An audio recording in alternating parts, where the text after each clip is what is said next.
흑암에 행하던 백성이 큰 빛을 보고 사망의 그늘진 땅에 거주하던 자에게 빛이 비추도다. 주께서 이 나라를 창성하게 하시며 그 즐거움을 더하게 하셨으므로 추수하는 즐거움과 탈취물을 나눌 때의 즐거움같이 그들이 주 앞에서 즐거워하오니 이는 그들이 무겁게 맨 멍에와 그들의 어깨의 채찍과 그 압제자의 막대기를 주께서 꺾으시되 미디안의 날과 같이 하셨음이니이다.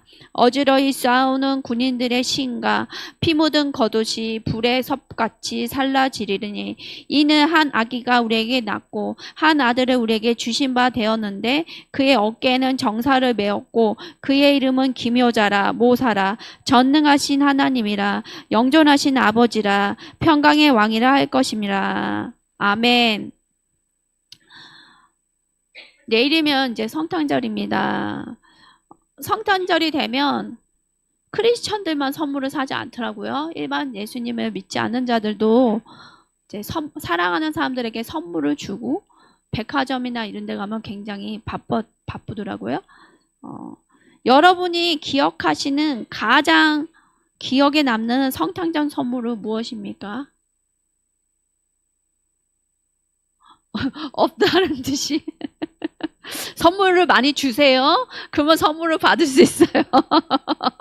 이제로부터 많이 주십시오. 그러면 또 뿌린 대로 또 걷게 하시니까 주는 손이 되시게 축복합니다. 저는 어렸을 때 저희 집도 예수님 믿는 집이 아니었는데 아버지가 과자 꾸러미라도 주셨던 것 같아요.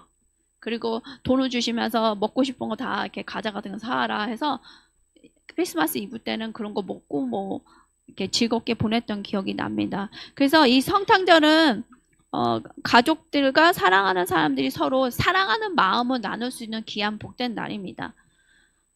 근데 이미 하나님이 제가 앞전에 질문하듯이 여러분이 가장 기억이 남는 선물을 이미 주셨다는 거예요.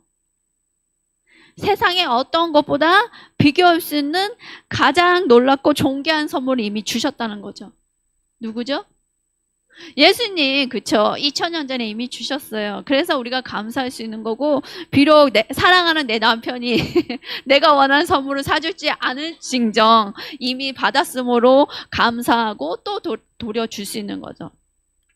어떤 분이 재밌는 얘기인데 정말 갖고 싶었던 귀걸이가 있었대요. 근데 그 귀걸이를 내내 사달라고 계속 했는데 안 사주는 거예요. 1년, 2년. 매년 선탕절마다 받으면 뭐, 이제 다른 선물인 거예요. 그래서 너무 쉐타, 어느 날, 또, 그 다음에는 뭐, 다른 거. 너무 나중에 화가 나는 거예요. 도대체 당신이 언제 사줄 거야? 그래가지고 어느 날 정말 몇 년이 지났대요. 그래서 포기할 쯤에, 이렇게, 트리 밑에 놔두거든요, 선물을. 그래서 딱, 개봉한 날인데 여러 선물이 있겠죠. 여러 사람들이 파티하는 날이니까 여러 가족이 모였대요. 그래서 딱 이제 올해는 혹시 하고 있는데 이따만한 상자를 주더래요. 그러니까 내가 또 원하지 않은 다른 선물이고 그 상자가 크니까 집어 던지고 빡 울면서 나간 거예요.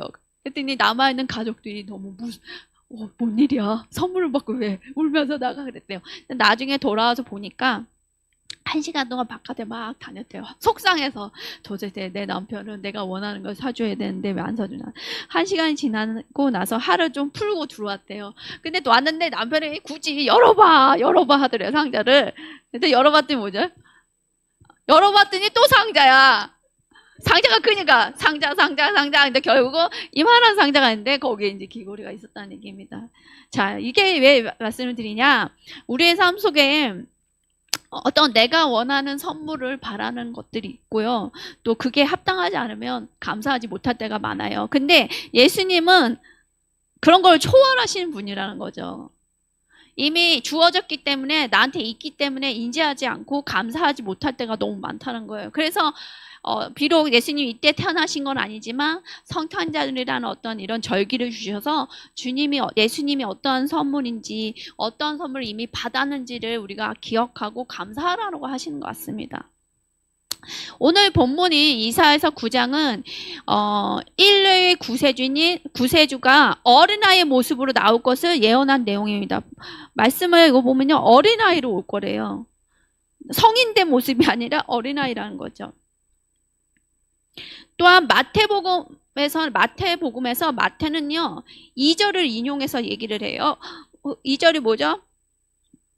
흑암에 행하던 백성이 큰 빛을 보고 사망의 그늘진 땅에 거주하던 자에게 빛이 비추었다. 이 말을 이용하고요. 그 다음에 요한은 뭐라 그러죠? 참빛 곧 세상에 와서 각 사람에게 비추는 빛이 있었나니 그가 세상에 계셨으며 세상은 그로 말미암아 지은 바 되었을 때 세상에 그를 알지 못하였다라는 겁니다. 마태도 그렇고 요한도 그렇고 이사야도 그렇고 다 빛이라고 얘기했어요. 예수님은. 근데 이사야는 큰 빛이라고 얘기했고 요한은 참 빛이라고 했습니다. 이게 무슨 말일까요? 세상에 빛이 왜 필요한 거죠? 지금 상황이? 어둡다는 거예요. 어둡다. 그러면 성경에서 어둡다는 말은요. 세상에 악과 죄와 무지가 있다는 얘기예요. 엄청난 악이 있고 엄청난 고난의 고난이 가득하다. 예수님이 태어나실 시대에도 로마의 지배를 받았기 때문에 굉장히 많은 어려움들이 있었어요.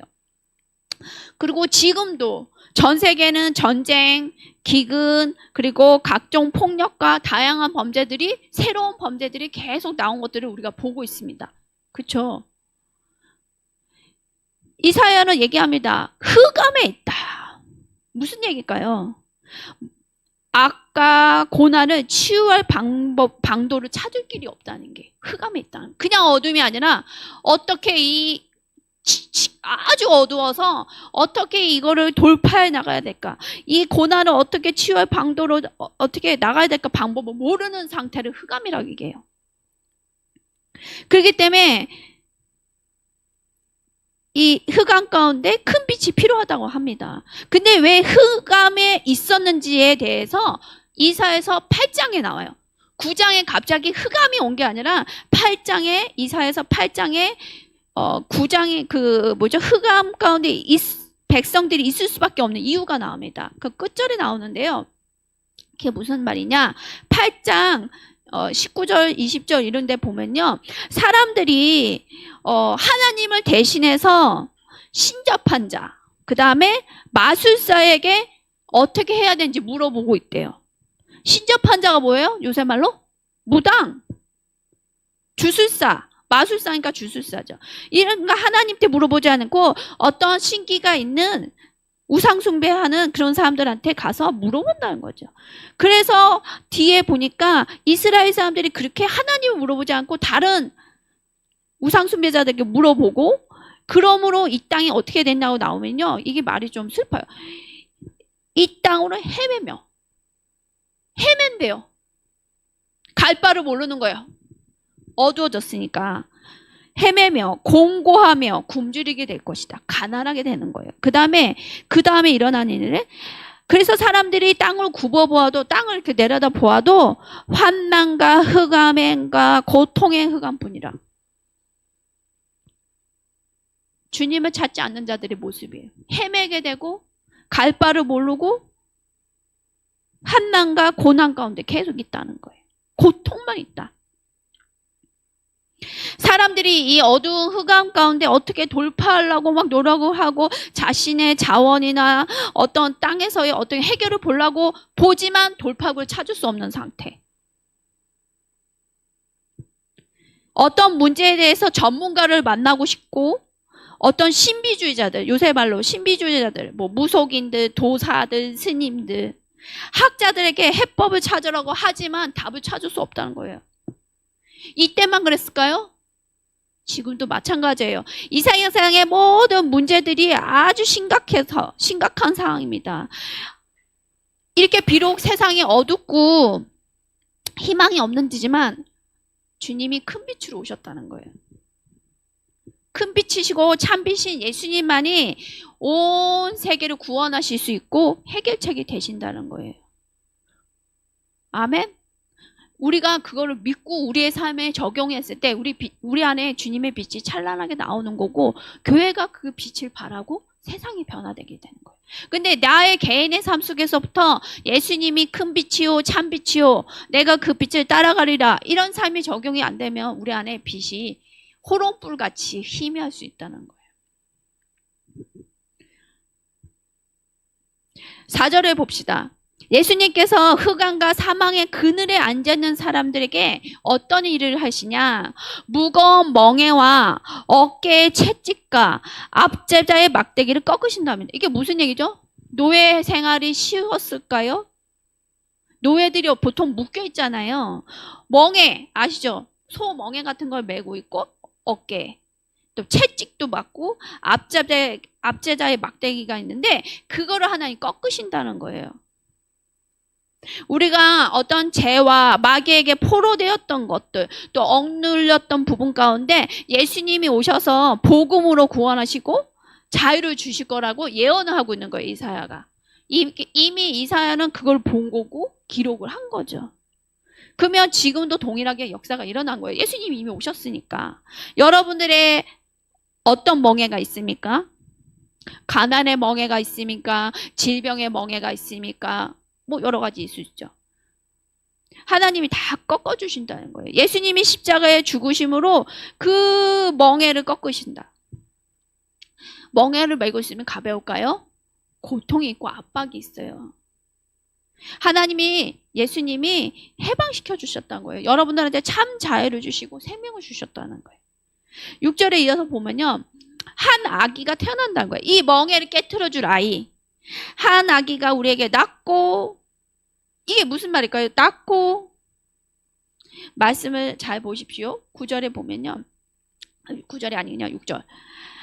한 아기가 우리에게 낳고 한 아들을 우리에게 주신 바 되었는데 이렇게 나왔죠. 이게 무슨 말이냐? 하나님 아버지가 한 아들을 우리에게 주셨다는 거예요. 선물로 주셨다는 거예요. 선물로. 받으신 거예요. 여러분들 다. 예수님 믿죠? 다 받으신 거예요. 선물을. 우리가 흑암 가운데 이스라엘 사람들 같이 흑암 가운데 있다가 갈 바를 모르고 헤매고 공고하고 힘들고 고통 가운데 있었는데 우리가 이제 죽음의 길로 가는지도 모르고 껌껌한 길 가보신 적 있어요? 불빛도 없이. 요새 핸드폰이 있지만 막 앞에 돌부리가 있는지 구덩이가 있는지 모르잖아요. 옛날에 은하선사처럼 사역하다가 기도원 올라갔었다 그랬잖아요. 근데 산길을 갔어요. 근데 중요한 거는 그 산길을 올라갈 때마다 영어로 써는 거예요. 떨어지면 죽음 막 이러면서 영어로 막 그 해골 표시를 해놨는데 중요한 거는 이게 뭐죠? 방어벽이 없었어요. 시골이니까. 근데 중요한 거는 집회가 너무 늦게 끝났어. 밤이야. 밤 8시인가 몇 시에 끝난 거예요. 껌껌한 거예요. 아무리 자동차에 헤드라이트를 켜도 앞에 안 보여. 막 이제 이렇게 갔다 저렇게 갔다 느낌이 떨어질 것 같아. 근데 어느 순간에 갑자기 더 천천히 기어가는데도 더 가면 죽겠다는 생각이 들더라고요. 왠지 느낌이 공포감이 확 왔어요. 그래서 스탑 잠깐만 내려서 볼게. 내려서 봤더니 차가 이 벼랑에 대롱대롱 매달려 있었어요. 그래서 어두운 길을 가는 게 얼마나 위험한지 알아요. 특히 차 타고 갈 때. 차라리 걸어가면 이렇게 조금씩 갈 텐데 그게 아닐 때 위험하더라고요.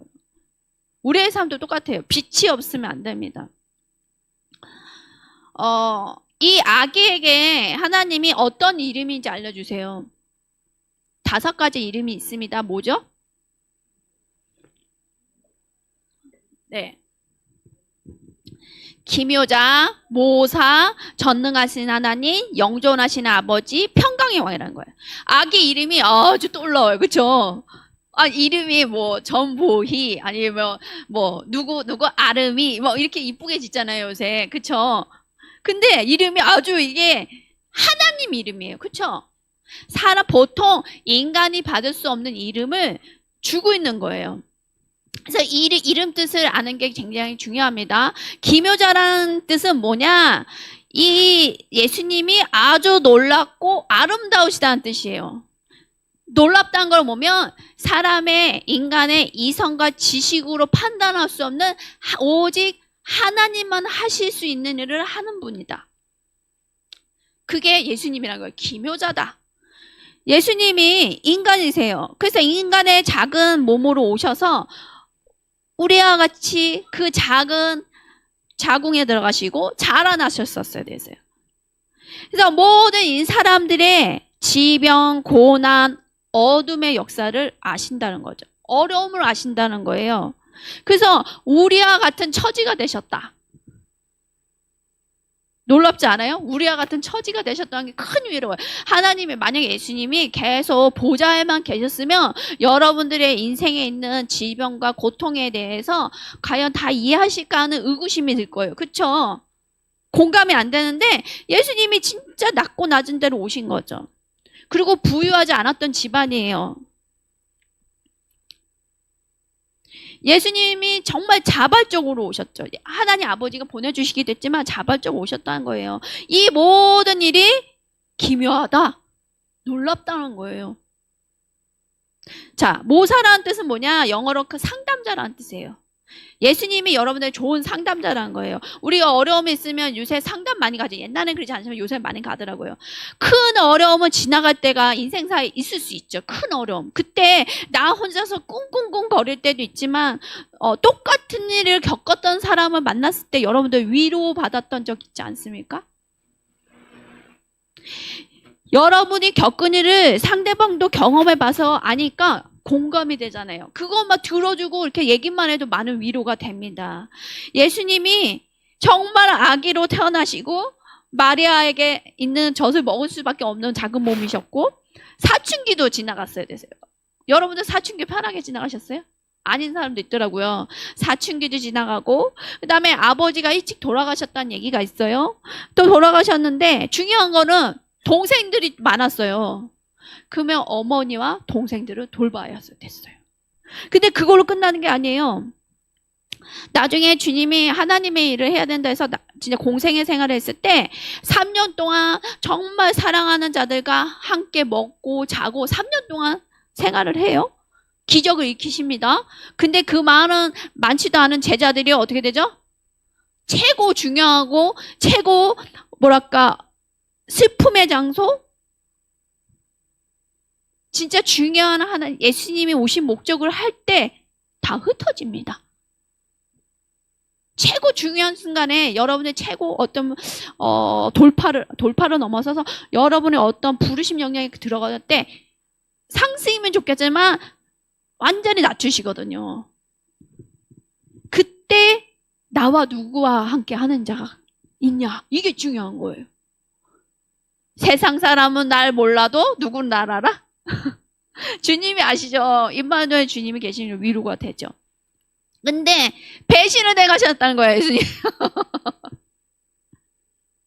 이런 질고가 다 있으셨던 예수님이 참 여러분들을 이해해 주시고 상담해 주실 수 있는 분이라는 거예요. 대면대면을 하지 마십시오.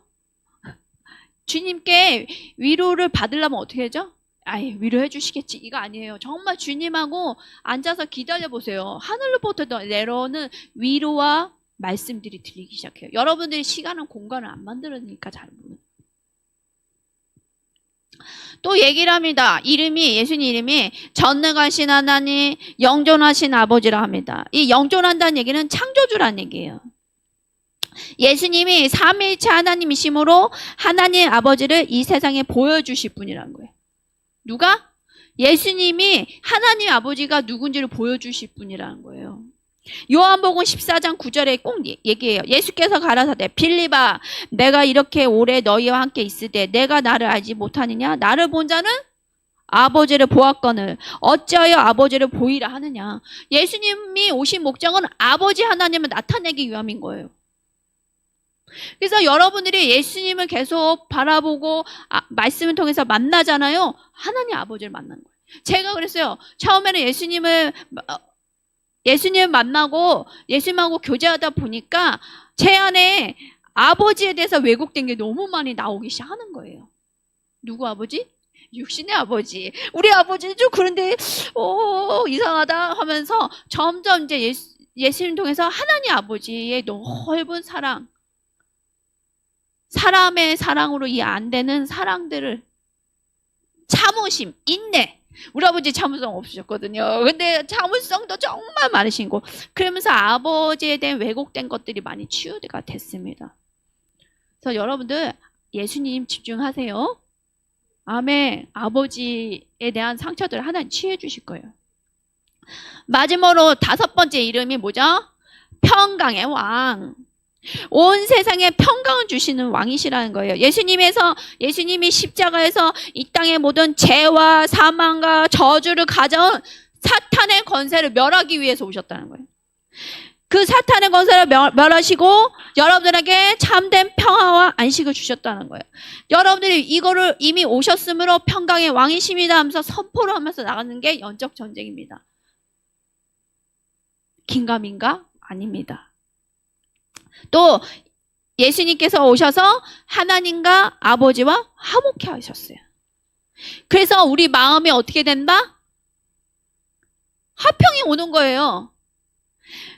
사람은 영적인 존재라 하나님 아버지하고 예수님하고 성령님하고 사이 안 좋잖아요. 마음이 안 평강해요. 마음이 뭔가 좀 그렇다 그러면 좀 기도해보세요. 하나님, 내가 뭐 회개할 거 있나요? 마음이 좀 평강하지 않은 부분이 있는데 점검하기 원하면 해보세요. 여러분 마음이 웨이브를 건다 뭔가 있는 거예요. 그러면 그 웨이브를 오르락 내리락 하는 이유를 하나님께 고하세요. 하나하나 씻어달라고 하세요. 그러면 평강이 옵니다. 환난 당하는 자에게 예수님은 평강을 주시고 병든 자에게 평강과 치유를 주시는 분이십니다. 이사야서 45장 7절을 보니까 하나님이 평강을 창조하신대요. 평강을 주신다고 표현하는데 안 돼 있고 평강을 창조하신다고 했어요. 그러니까 어떤 얘기죠? 여러분들이 평강은 어떤 정말 이해되지 않은 상황이 올 수도 있잖아요. 그쵸? 저희도 많이 경험했잖아요. 여러분 삶 속에 어떤 역사들이 있잖아요. 그때 평강을 창조해 주십시오. 선포하라는 거예요. 아멘. 네. 자, 이렇게 아주 놀랍고 존귀한 이 선물을 받았는데 이 선물이 왔을 때 사람들의 반응을 보고 오늘 좀 우리의 모습을 보기 원해요. 한 5그룹이 있더라고요. 5명보다 5그룹이 많은 거예요. 이 선물이 왔을 때, 예수님이 이 땅에 왔을 때 5그룹의 모습이 있다는 거예요. 이 모습을 보면서 나는 과연 어떻게 받아들이고 있냐, 이 선물을, 예수님을 보자는 거죠. 첫 번째 사람 누가? 헤롯 왕. 자, 역사기로 보면요, 이 헤롯이라는 왕을 갖고 있는 이름을 갖고 있는 사람이 여러 명이에요. 근데 예수님이 오셨을 때 있었던 이 왕은요, 이 헤롯 왕은 아주 자신의 권력을 유지하기 위해서 자신의 신하뿐만 아니라 가족들을 많이 죽였대요. 얼마나 악독했으면 자기 죽을 쯤에도 계속 사람을 죽게 했대요. 그 이유가 뭔지 알아요? 애곡하기 위해서. 슬퍼야 된다고 사람들이. 그 정도로 잔인했던 사람이에요. 근데 이 사람이 돈방박사들을 통해서 메시아가 유대의 왕으로 오실 거란 걸 들어요. 그래서 어떻게 하죠? 베들레헴에 사는 2살 아래 아이들을 다 조사해서 다 죽입니다. 여러분들 2살 아이면 정말 엄마가 품에 안고 있어야 되는 아기예요. 근데 여러분은 집에 있는데 군인들이 와서 문을 그냥 열고 들어와갖고 발로 차든가 두고 와서 강압적으로 애기를 뺏어가고 그 앞에서 죽인다고 생각해보세요. 그 애곡 소리가 하늘 울렸다고 나와 있어요. 얼마나 이 안에 그런 것들이 있는지. 진정한 왕이 나타날 때 사람들이 반응이 있습니다. 이 헤롯은 어떻게 반응했죠? 적대감이 나타난 거예요. 왜 적대감이 있죠? 내가 왕인데, 이 땅의 왕인데 누가 진짜 왕이 와? 그러면 내가 다 죽이고 나는 쟁취할 거야. 이런 게 있는 거예요. 사람들 안에 왕이 되고 싶은 마음들이 있어요. 내 삶에 대한 왕이 되고 싶은 게 있다는 거죠. 근데 왕이 나타나면요, 둘 중에 한 명만 왕이 될 수 있는 거예요. 2명이 아니에요. 1명이에요. 무슨 얘기죠? 싸움이 있다는 거예요. 근데 예수님이 우리에게 오셔서 우리의 왕이 되셨다는 거예요. 헤롯은 예수님이 이 땅에 오셨을 때 적대감, 대학살, 살인죄, 큰 죄를 지으면서까지 자신의 왕도 아니면서 왕자를 지키려고 온갖 죄를 지었다는 거죠. 우리 안에 예수님을 믿는다고 하지만 우리 안에도 왕자의 싸움이 있다는 거예요. 두 번째, 대제사장과 서기관들이 있었습니다. 여기 보면요, 이들은 하나님에 대한 종교의 정무가들이었어요. 근데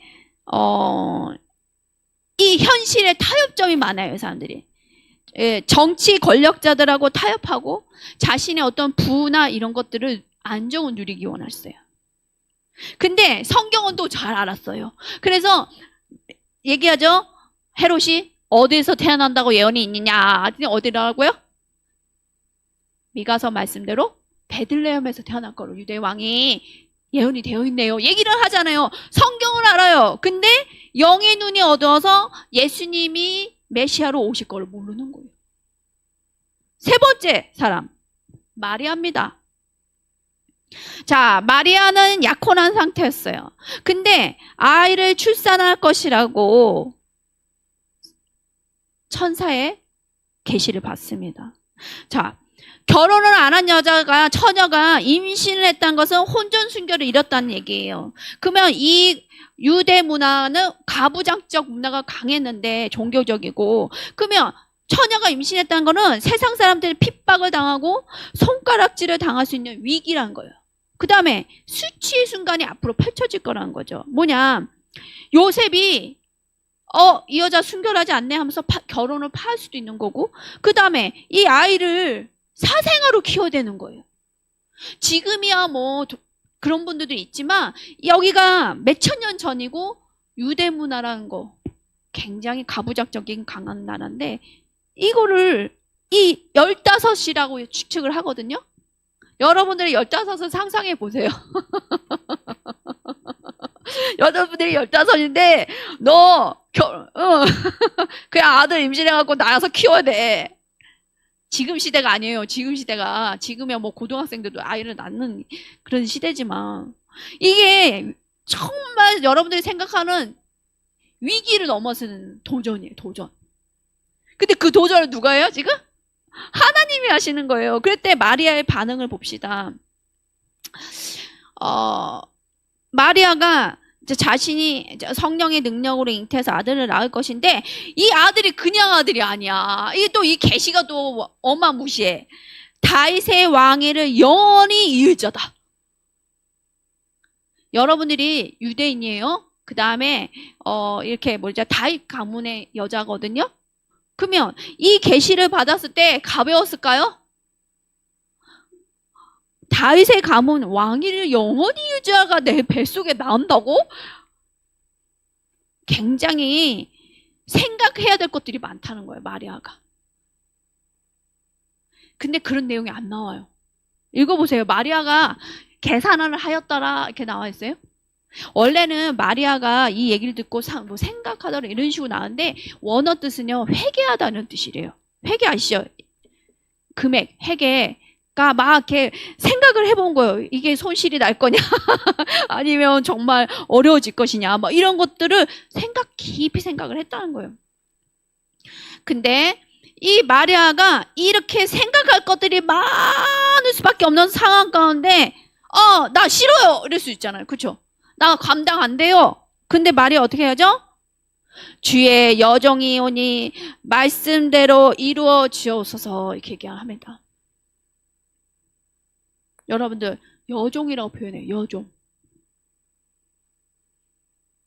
아직 이 상황이 다 모르겠는데 제 힘껏 따르겠습니다 하는 마음이 있는 거예요. 여러분들 잘 들으세요. 아직 다 모르겠지만요, 제가 순종할게요 하는 거예요 지금. 마리아는 자신의 뜻을 나한테 갖고 있지 않고 하나님께 맡기는 거예요. 그래서 순종의 고백을 먼저 하는 거예요. 여러분들 하나님이 뭐 말씀하실 때 뭐부터 해요? 입으로 예스 하나요? 잘 생각해 보세요. 자, 어떤 사람들은 모든 게 이성적으로, 정서적으로, 인격적으로 확실해지기 전까지 예수님 쪽으로 움직이지 않습니다. 그렇죠? 아닌가요? 초월하셨어요? 뭔가 계산이 돼야 돼. 이성적으로 맞아야 되고 내 감정이 좀 평안해야 될 것 같고 인격적으로 내가 경험했던 것들이 맞아 떨어져야지 주님 말씀이 움직인다는 거예요. 분명하게 보이지 않거나 두렵고 의심이 들어도 우리는 하나님의 말씀, 하나님의 음성을 그냥 순복하고 신뢰하면 가야 된다는 거예요. 마리아 같이. 그랬을 때 다음 단계에 나아갈 발판이 열린다는 거예요. 이게 믿음이에요. 믿음.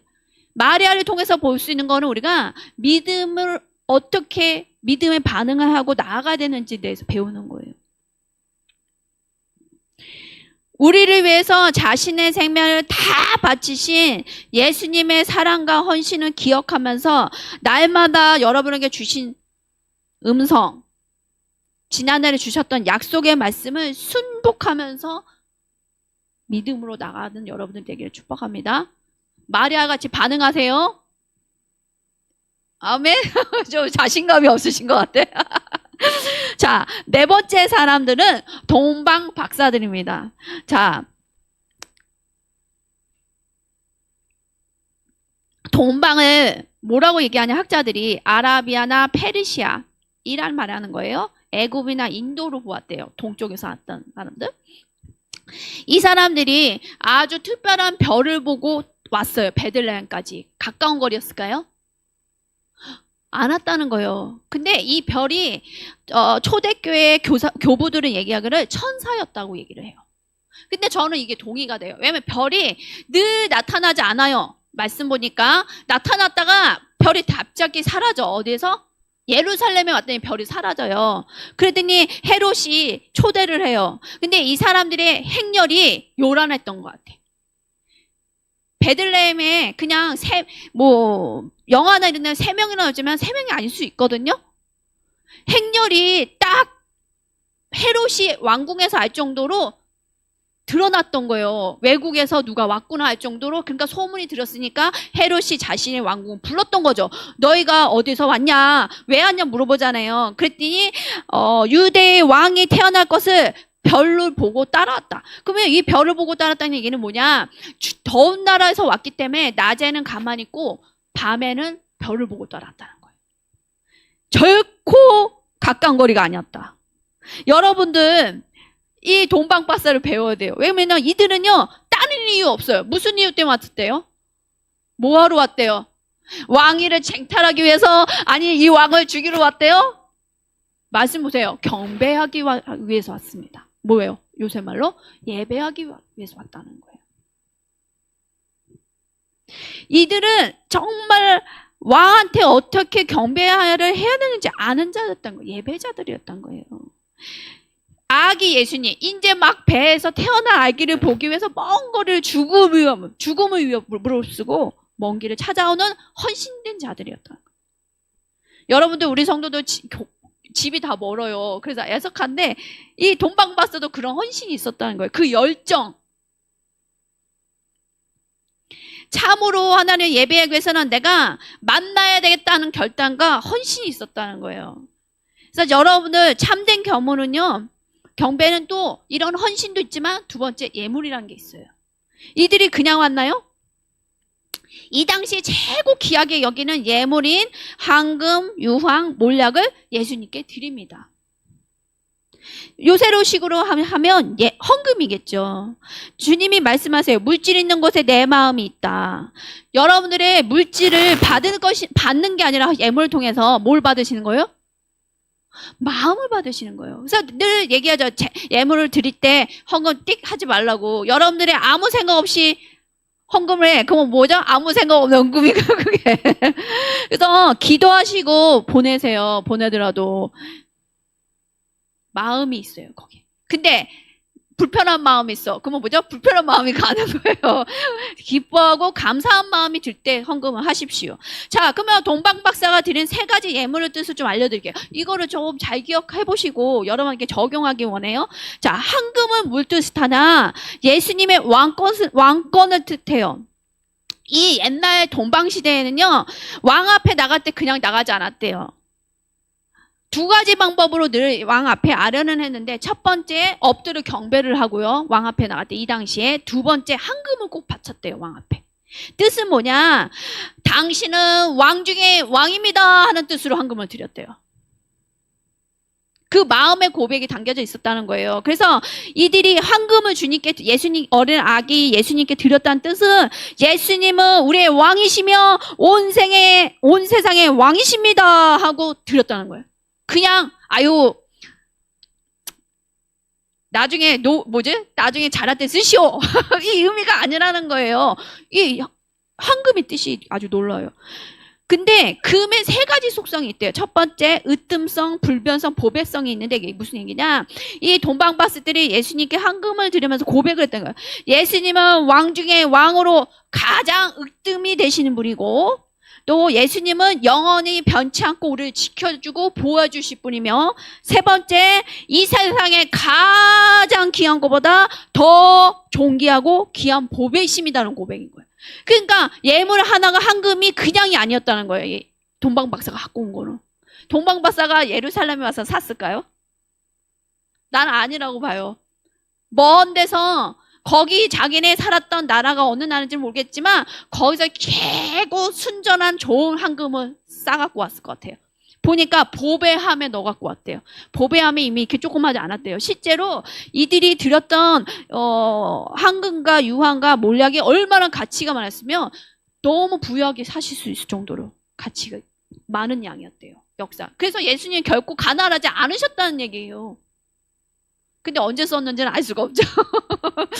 그냥 이제 그렇게 얘기하는 거죠. 잘못된 생각이 우리가 있어요. 두 번째, 유황은 예수님의 대제사장을 뜻합니다. 유황은 누가 썼죠? 제사장들이 예배드리기 위해서 썼는데요. 이 유황을 드렸을 때 무슨 고백이냐? 예수님이 대제사장이 되십니다. 히브리서 3장 1절 보면 예수님이 대제사장으로 계셔요. 그쵸? 그 고백이에요. 또 유황은 치료제가 됐대요. 그래서 상처 입은 사람들이 치료제를 많이 썼는데 예수님만이 여러분들의 죽음의 모든 병에서 치유를 해주실 거라는 거예요. 아멘. 아멘. 세 번째 드렸던 선물은 몰약입니다. 몰약은 뭐죠? 예수님의 고난, 죽음을 뜻해요. 예수님이 우리를 위해서 희생할 거라는 거예요. 이들은 알고 갖고 왔을까요?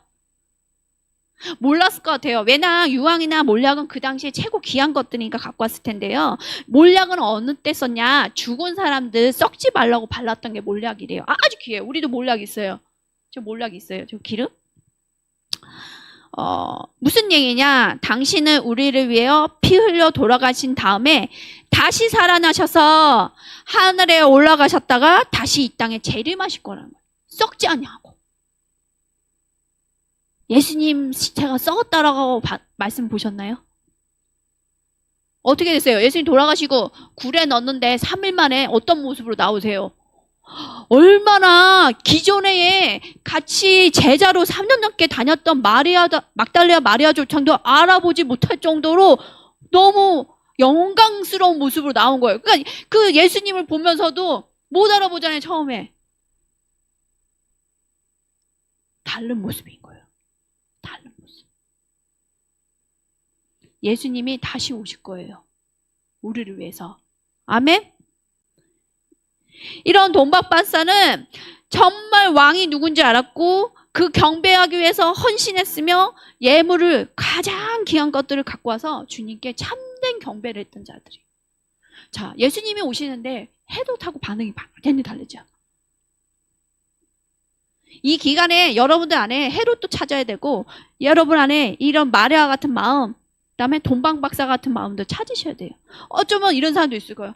성경 좀 알아. 구약에 많은 예언들이 있지. 예수님 이때 태어나신 거 맞아. 근데 이때가 아니라네? 이 지식적으로 말할 수도 있어요. 냉소적으로. 그게 아니라는 거예요. 이제 마지막 그룹이 나옵니다. 목자들입니다. 그들이 한밤중에 자기들의 양떼를 지켰대요. 맹수들이나 도둑들로부터 양떼를 지키기 위해서 졸았던 게 아니라 지키고 있는 거예요. 왜냐? 이 양들은 하나님께 바쳐질 양들이기 때문에 흠 없이 잘 키웠어야 됐어요. 흠이 있으면 제물로 드릴 수가 없었거든요. 자, 이 당시에 목자들은 아주 뛰어난 직업이었을까요? 그냥 이렇게 뭐 했던, 중요시되지 않았던 어떤 제사장이나 이런 서기관보다는 중요시되지 않았던 직업이었겠죠.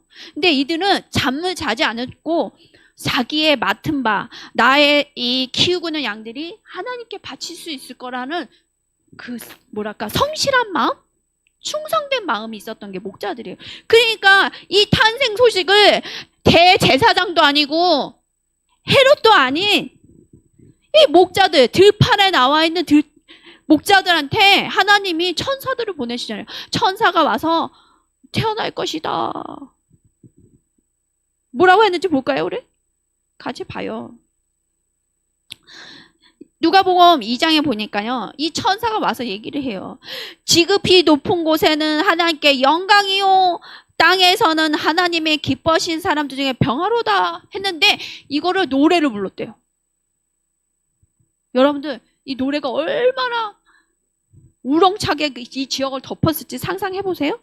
근데 천사가 한 명이 아니라 많은 천사들이 같이 내려 찬양을 했대요.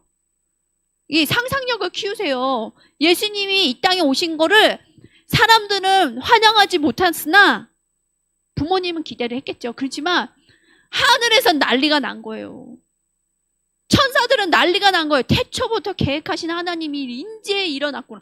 내가 어젯밤에요 누워서 생각했어요. 주님 이사에서도 예수님 태어난 게 몇백 년 전이고 아브라함도 전 몇천 년 전 사람인데 예수님이 태어날 것들 다 알았고 다윗도 알았고 여러분들 50년, 70년대에 뭐 70년 내가 산다 생각해봐요. 그 안에 일어난 일도 버거울 때가 있잖아요. 뭐 전쟁이 일어났네. 어떤 똑똑한 사람이 있네. 어떤 부자가 있었네. 그것도 다 알지 못하고 떠나잖아요. 이 땅에. 근데 예수님이라는 한 분을 놓고 많은 사람들이 미리 예언을 하고 약속을 받고 여러분들 10년 전에 약속한 거 기억이 나요? 근데 이게 몇천 년 전에 약속이 된 거고 한데 이루어진 거예요. 놀랍지 않아요? 주님은 졸지도 않고 주무시지 않고 일을 하신다는 거예요. 인생의 짧은 뭐죠? 기억력, 경험으로 자꾸 재고 있는 거예요. 우리 인생은. 자, 자기들의 할 일을 성실하게 수행하고 그러므로 이 충성된 마음이 있는 자들 통해서 정말로 귀한 예수님의 탄생 소식을 이들이 듣습니다. 이런 자들을 통해서 하나님이 귀한 소식 알려주신다는 거예요. 여러분들이 이렇게 목자 같아 성실해야 된다는 거예요. 주님이 맡기신 일들은 성실하게. 크든 작든. 다윗이 뭐였죠? 직업이 처음에? 양을 돌보는 자였어요. 근데 하나님이 불러서 이스라엘 목자 왕으로 세우시잖아요. 하나님의 원리를 배우십시오. 자, 말씀 오늘 다 전했습니다. 오늘 기도 좀 하고 마치기 원해요. 여러분의 모습이 뭔지 지식적으로 예수님이 오늘 성탄절 이루고 있는지 아무 감각이 없어. 그러면 감각을 깨우시기 바랍니다. 그래서 이 5명의 사람들을 나눴는데 정말 마리아 같이 믿음에 순종이 있기를 순복하는 자들 되게 해달라고 기도해 주시고 그 다음에 동방박사들 같이 정말 참으로 경배할 수 있는 자들 되게 해달라고 기도해 주시고 또 3번째 목자들 같이 주님의 맡기신 이들을 성실히 행해서 정말 하나님의 기쁜 소식을 들을 수 있는 자들 되게 해달라고 자신을 위해서 좀 기도했으면 좋겠어요. 또 한국교회가 또 그렇게 됐으면 좋겠어요. 그래서 우리가 같이 기도하겠습니다.